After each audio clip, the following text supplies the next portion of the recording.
Hello, Mr. Marston. How are you doing today? I'm well, Miss McFarland. Thank you. How are you? Well, I'm fine, thank you. So, how are your ribs? Fine. A little sore, but apart from a couple extra scars, it'll be as nothing happened. Good. Come in, come in. You know, you never did tell me how you met that Bill Williamson or what you wanted from him. No, miss, I did not. Well, why not, if you don't mind me asking? I certainly don't mind you asking if you don't mind me not telling. See, it's a complicated and somewhat pathetic tale, and by telling you, not only would I be putting your life in danger, but also threatening the lives of some people that I hold very dear. Well, I apologize if I seem to be prying. And I apologize for my reticence. Hope you believe me when I say that it's simply out of respect for you. Of course, Mr. Marston. I understand that a city dweller such as yourself likes to have some exotic secrets, so us country folk are impressed. I'm no city man, miss. Yeah, but I saw you get on the train at Blackwater. You with those gentlemen in bowler hats? I'm still no city man. But I'll bet you can't ride, Mr. Marston. I hate to take money from a lady, miss. Oh, you won't be. I'll race you right now. If it makes you happy. We'll see. All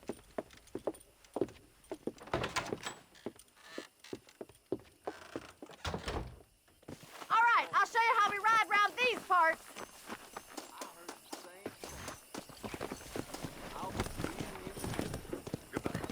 Come on. Come on, boys. Yeah!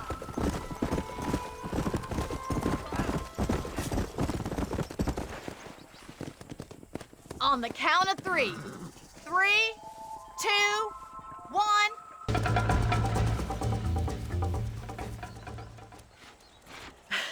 That was fun. Sure.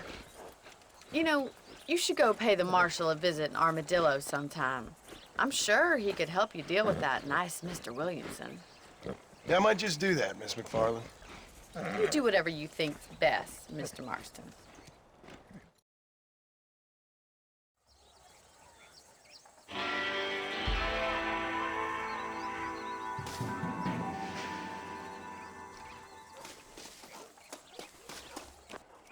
Ah, Mr. Marston, how are you? Good, Miss McFarland. How are you? I'm well. Would you mind riding with me to Armadillo? I've got to get some supplies and I could do with the company. Of course. You can take the reins. It wouldn't do for a terrifying bounty hunter such as yourself to be seen driven around by a woman. Take the driver's seat. Come on.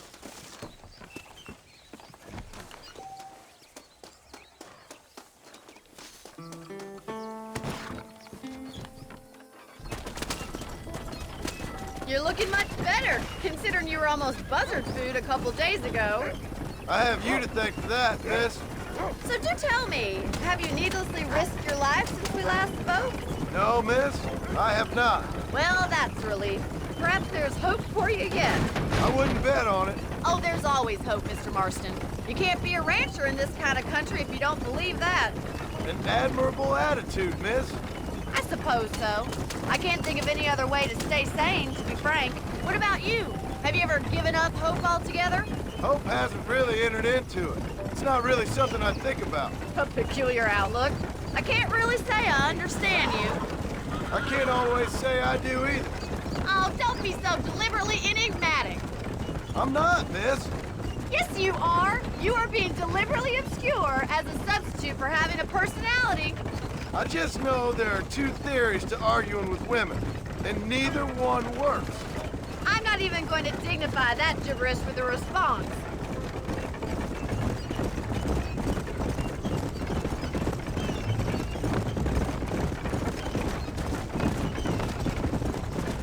I think it's kind of funny I found you dying on the side of the road and now you're driving me into town.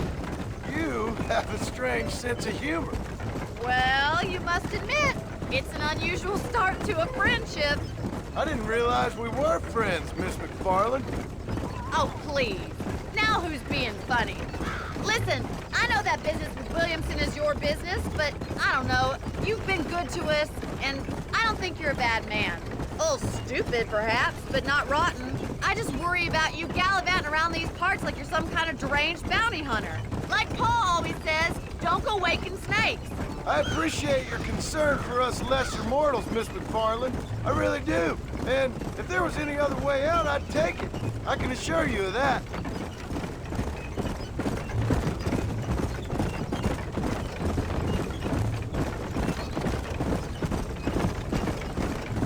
You never did tell me where you live. I have a small holding up in Great Plains. A farmer? Yeah, and I'm the Queen of England. And at what point during your day of hunting down outlaws do you find time to raise chickens? Only been at it 3 years or so. I guess I'm kind of new to it. You're telling me? So who's looking after this farm of yours right now? Uncle. Well, he's not my uncle, as far as I know. Just an old dog who's as lazy as a lizard on a hot day. Kind of fella laboring under the delusion that age brings wisdom. Sounds like the perfect person to leave in charge of your entire livelihood. We go way back, and I didn't have a lot of choice. I'd be getting back there if I was you.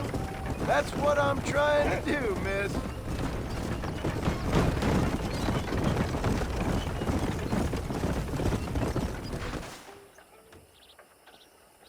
So this is Armadillo. Manhattan it is not, but it does okay for us.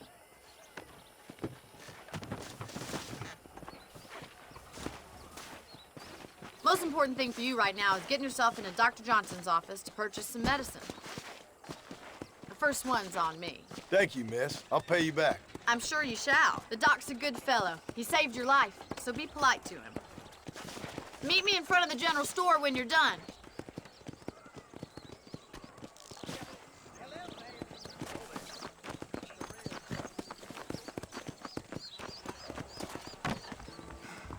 The whole town needs my experts.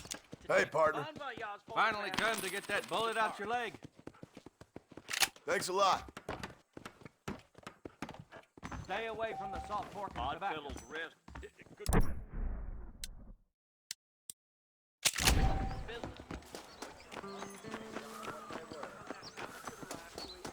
Well, thanks for driving me.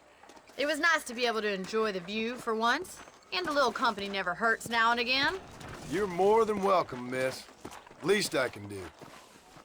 Thank you for the medicine. Why don't you have a look around Armadillo? You can always take a stagecoach back to the ranch later. I might just do that. Travel safely, miss. Try not to get yourself shot. I won't be around to save you this time.